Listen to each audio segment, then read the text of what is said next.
Vous écoutez le podcast Fluidité, épisode numéro 27. Aujourd'hui, je vais continuer à vous raconter mon histoire personnelle et vous expliquer pourquoi je vis au Mexique en vous donnant mon retour sur l'espagnol qui vous servira en français. Alors, restez à l'écoute. Salut, moi c'est Fabien Saucé, je suis français polyglotte et j'ai appris plusieurs langues tout seul. Donc j'ai mis mon expérience et ma passion au service des autres en devenant professeur de français et en créant une méthode unique d'apprentissage. Et vous écoutez le podcast qui vous donne toutes les astuces nécessaires pour parler français couramment. Bienvenue dans le podcast Fluidité. Bonjour et bienvenue dans ce 27e épisode. J'espère que vous allez bien. Cette semaine, je vais me confier un peu et je vais vous raconter la suite de mes aventures personnelles. Dans l'épisode 3 de mon histoire, je vous disais que j'avais commencé à apprendre le portugais quand j'étais en Colombie. Le voyage en Colombie était le dernier pays de mon tour d'Amérique du Sud. Ça devait être un tour du continent américain entier jusqu'au Canada, mais je me suis arrêté en Colombie. Bon, en résumé, je suis tombé amoureux de l'Amérique latine. Après la Colombie, j'ai dû revenir en Europe parce que j'avais épuisé mes économies de voyage. Je suis donc retourné en France. J'étais à l'époque hébergé chez mon meilleur ami. Le problème, c'est que j'avais toujours envie de voyager, mais j'avais plus les moyens financiers. Donc j'ai décidé de chercher un volontariat sur le site Workaway. Si vous le connaissez pas, c'est un site qui permet de trouver des volontariats partout dans le monde, entre particuliers ou d'entreprises vers particuliers. Les gens publient des annonces recherchant des volontaires pour réaliser un projet, une tâche, une activité. Les volontaires tombent sur les annonces et postulent. Le volontariat est généralement pas payé, mais en contrepartie, les gens vont au minimum héberger le volontaire et très souvent le nourrir. Donc en clair, contre environ 25 heures de travail par semaine, le volontaire va être au minimum logé gratuitement et s'il est nourri, il paiera rien pour vivre, ou presque rien. Et il y a des annonces dans tous les pays, on a juste à payer le transport et c'est tout. On peut voyager gratuitement un peu partout sur la planète. Je suis donc allé faire du volontariat dans un hostel. Je venais d'apprendre l'anglais et l'espagnol, donc j'étais pressé de pouvoir parler à tout le monde dans ces deux langues. Je suis parti travailler dans un hostel à Budapest. Alors, le mot hostel n'existe pas en français, on dit une auberge de jeunesse, mais je dis toujours hostel pour simplifier, et souvent les Français savent pas trop ce que c'est, car le concept n'existe pas beaucoup en France. Alors, par exemple, à Bordeaux, il y a moins de 10 hostels. Il y a moins de 5 hostels, je pense. Et à Paris, il y en a peut-être moins de 10. Donc, je sais pas pourquoi, mais en tout cas, il n'y a pas beaucoup d'hostels, d'auberges de jeunesse en France. Budapest fait partie des pays les moins chers d'Europe. Et on m'avait souvent parlé de cette ville en bien. On m'avait dit que c'était une très jolie ville. Et en même temps, j'ai décidé de commencer à faire une activité sur Internet. Je m'étais inscrit sur un site de travail en freelance. Je voulais trouver du travail à faire sur Internet pendant mon temps libre, pendant que je travaillais pas pour l'hostel, parce que j'avais que 25 heures par semaine. En gros, je voulais avoir des revenus sans rien dépenser pour économiser au maximum pour d'autres voyages. Je suis resté 2 mois à Budapest et ensuite je suis parti faire la même chose à Lisbonne. Je voulais un peu plus de chaleur que l'hiver glacial de Budapest, parce que je suis arrivé à Budapest en janvier. Je voulais aussi pratiquer mon portugais que je voulais reprendre. Parce que souvenez-vous, je disais dans l'épisode 3 que j'avais essayé le portugais pendant que j'apprenais l'espagnol. Et en fait, c'était un échec. Je voulais faire 2 langues presque en même temps. Et c'est pas du tout bon, c'est pas du tout conseillé. Je suis aussi resté 2 mois à Lisbonne. Et au final, le temps était gris. Il n'a pas fait beau du tout. Donc j'y suis allé un peu pour le soleil. Parce que je sais qu'il fait toujours beau. Mais pas là. À Lisbonne, il y a beaucoup de Brésiliens et je parlais beaucoup avec eux, mais j'arrivais pas à comprendre les Portugais parce que l'accent n'est pas le même. Donc pour moi, c'est beaucoup plus facile de comprendre les Brésiliens que de comprendre les Portugais. L'accent est vraiment pas le même. Et même parfois pour les Brésiliens, c'est compliqué de comprendre les Portugais. Et dans l'hôtel où je travaillais, on se parlait en anglais, donc j'ai pas vraiment pu développer mon portugais comme je l'aurais voulu, comme je l'aurais pensé. J'ai rencontré beaucoup de Mexicains durant ces 2 voyages et ils m'ont toujours invité à venir visiter le pays. Quand je leur expliquais mon tour d'Amérique du Sud, ils me répétaient qu'il fallait que je connaisse le Mexique, donc j'avais vraiment envie d'y aller faire un tour. Je suis donc parti au Mexique en juin 2018, après être passé par les États-Unis pour voir une partie de ma famille à Chicago, et ensuite je suis descendu directement au Mexique. J'y suis resté 3 mois et quand je suis arrivé, je me suis rendu compte que j'avais un peu perdu de mon espagnol.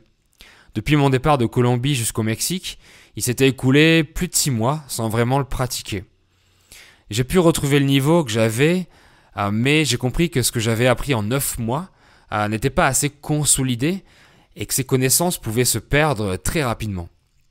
Alors j'adorais le Mexique, tout comme la Colombie, et je cherchais un pays pour y rester, pour m'y installer, à la recherche de soleil, qui manque un peu en France en dehors de l'été. J'avais donc en tête le Mexique et la Colombie. J'avais déjà des amis à Bogota, donc c'est là-bas que j'ai choisi d'aller en premier pour tester une nouvelle vie, juste après mon voyage au Mexique. Et mon voyage au Mexique a duré 3 mois. Quand je suis arrivé en Colombie, j'ai tout de suite trouvé un travail de professeur de français dans un institut privé. En fait, c'est dans cet institut de langue que travaillait cet ami qui habitait à Bogota. Un jour avant que j'arrive à Bogota, il leur avait demandé s'ils avaient besoin d'un professeur de français. Ils ont dit oui et ils m'ont donné un entretien pour le lendemain de mon arrivée. Après avoir passé l'entretien, j'ai cherché une chambre dans un appartement. Alors en Colombie, c'est vraiment très facile de trouver une colocation. Pas besoin de documents particuliers. Simplement une caution et c'est bon. Donc j'ai trouvé une chambre en 3 jours.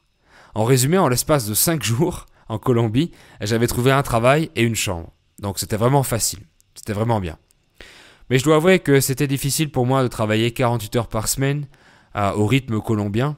J'étais habitué à en faire 35 quand je vivais en France et 25 quand j'étais volontaire. J'ai donc décidé de donner des cours particuliers et c'est comme ça que j'ai créé ma méthode et c'est comme ça que j'ai créé mon site internet. Le seul problème, c'est que pour avoir un visa de travail en Colombie, il faut certaines conditions que je remplissais pas en étant à mon compte. J'ai longtemps cherché à obtenir un visa sans travailler dans une entreprise colombienne, mais j'ai pas trouvé la solution. Je savais que c'était différent au Mexique et qu'on pouvait y rester plus facilement. Après avoir vécu en Colombie et après avoir épuisé mes jours du visa, je pouvais plus y rester légalement. Donc j'ai décidé de tout changer et de partir tenter l'aventure au Mexique. Je connaissais du monde à Guadalajara et j'avais bien aimé la ville quand je voyageais. Donc j'ai choisi cette destination en premier. J'ai demandé à une amie sur place si elle pouvait m'aider à trouver une colocation. Elle voulait aussi changer de chambre et elle m'a trouvé une place libre dans le même immeuble où elle allait habiter aussi. Donc génial.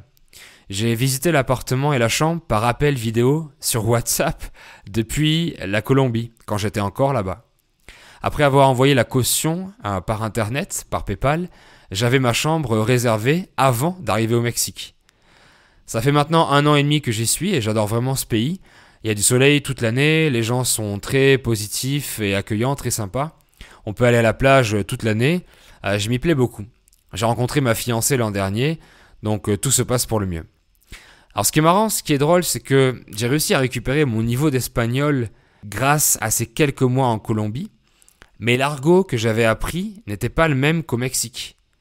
Évidemment, l'espagnol de base est le même, mais pas l'argot entre les pays. Donc je me suis rendu compte que l'argot s'apprend uniquement sur place et qu'il n'est pas le même d'un pays à l'autre, d'une région à l'autre. Il évolue avec le temps, avec les gens, avec les époques. C'est pour ça que j'enseigne pas l'argot à mes étudiants, je leur enseigne le français, on va dire, neutre. Si je leur enseigne des mots d'argot que je connais, ce ne seront pas tous les mêmes selon l'endroit de la francophonie où ils iront. Ce ne seront pas les mêmes selon la région française, selon le département, etc. Donc j'ai laissé de côté l'argot et les expressions colombiennes pour apprendre naturellement l'argot que j'entends ici au Mexique. Avec ma fiancée, on vit chez ses parents depuis quelques mois à cause de la crise du Covid. Et le fait de vivre chez ses parents, j'apprends énormément d'argot. Au début, j'avais du mal à comprendre quand sa famille parlait entre eux, parce que les discussions entre natifs sont les plus compliquées à comprendre. Donc, ne vous inquiétez pas et ne soyez pas frustrés si vous ne comprenez pas les natifs qui parlent entre eux quand vous débutez dans une langue, ou même avec un niveau intermédiaire. Quand ils vous parleront, ils utiliseront moins d'argot parce qu'ils savent que vous êtes débutant ou intermédiaire. Mais entre eux, ils se comprennent en parlant très vite, en mâchant les mots, en n'articulant pas beaucoup et en utilisant beaucoup d'argot local, voire même familial. C'est pas forcément le même argot en fait entre deux familles. Donc c'est intéressant en termes de langue d'avoir vécu dans un pays hispanophone, puis dans un autre. Je me rends compte que certaines choses ne s'apprennent que quand on est au contact des natifs sur place, mais le cœur de la langue peut s'apprendre en dehors. Je me rends compte que les 9 premiers mois de mon espagnol ont été vite oubliés sans immersion, ni pratique, mais que ça revient assez vite, et si on se remet dans le bain, si on reprend ses habitudes. Voilà, c'est tout pour cet épisode. Vous êtes libre de vous abonner au podcast sur Spotify. Je fais au minimum un podcast par semaine, et soit on parle de culture française intéressante, soit on parle d'astuces pour votre fluidité. Et vous pourrez avoir la transcription écrite de l'épisode, ce qui est très pratique si vous êtes débutant, ou si vous voulez réécouter l'épisode une deuxième fois en lisant le texte et en cherchant les mots que vous connaissez pas par exemple.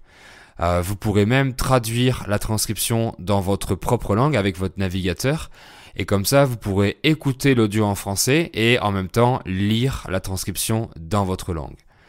Et n'oubliez pas que si vous voulez écouter du français, je vous propose toujours un guide gratuit de contenu et d'outils de plus de 90 pages avec les séries, les chaînes YouTube, les artistes du moment, les sites internet et les applis pour vous faire progresser en français avec les liens cliquables directement dans le PDF. Donc vous allez sur lefranchute.com/es et vous pouvez télécharger le guide gratuit PDF dans votre boîte mail.